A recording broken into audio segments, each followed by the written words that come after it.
But this was what Trump was doing while he sent out that Situation Room level Truth Social post. Taking care of business every day. Taking care of business every way.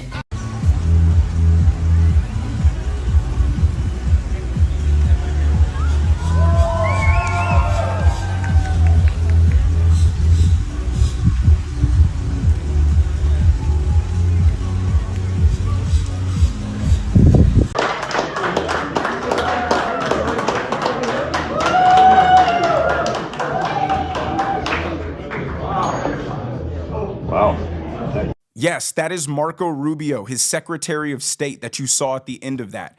Trump was golfing, took a quick break to discuss foreign policy with his secretary, and then got back to the golf course, only to hear that the Colombian president has now offered up his own private plane to come pick up those migrants. This is what effective governance looks like. What do the Colombians mean they're not going to take back their citizens? And the Democrats hate the concept of masculinity, so what they expect our president to do in that situation is roll over and play nice and grovel and try to get them to do what we want in the name of diplomacy. They're so Trump deranged, they would rather have somebody spineless and feeble in charge, probably because they're all about representation and that's exactly who they are. But the rest of us want a leader who's going to take charge and stand up for our interests. Like we are the greatest country in the world.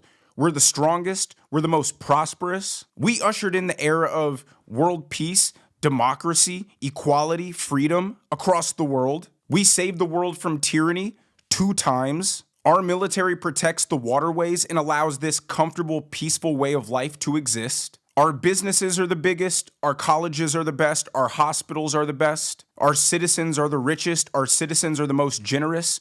We take in the most amount of immigrants globally per year by a long shot. We're the most ethnically diverse. We're the most tolerant. America is a great place to be. And I love that we have a president who is standing up for that. Now, here is Fox News reporting only 5 short holes of golf later that the Colombian president has caved and sending his private jet.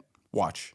Next up, we want to talk about a big issue that has been happening really within the last 12 hours right now with the pressure of President Trump putting on the Colombian leader. And it seems like the Colombian president has already caved to President Trump's threats here. So let's bring in a very special guest here on Live Now from Fox to help break it down. Hal Kemper, national security expert. Thank you so much for being with us here. We always appreciate it. Oh, thank you, Mike. All right, so let's talk about this, Hal. It seems like this was all done within a round of golf here for President Trump, who is enjoying this Sunday golfing as he normally does. But it seems like we already got a conclusion to this whole ordeal with taking back the migrants. Mike, if they were playing a round of golf, I'd say they were playing 9 holes. This went really fast. I'm sorry, I don't mean to make fun of the Colombian president, but from denying the immigrants to offering up your own presidential plane is a hell of a difference. And this should be a message to all the Democrats who think all these countries are just going to sit back and absorb these tariffs. I have to think most Democrats don't understand the true value of the American market, because if they did, they would realize tariffs on any of these countries, just simple ones like 25%, not even these higher ones, would cause economic ruin in these countries. America represents 28% of the world's GDP. China represents another 20%, but China represents it because they're a manufacturer.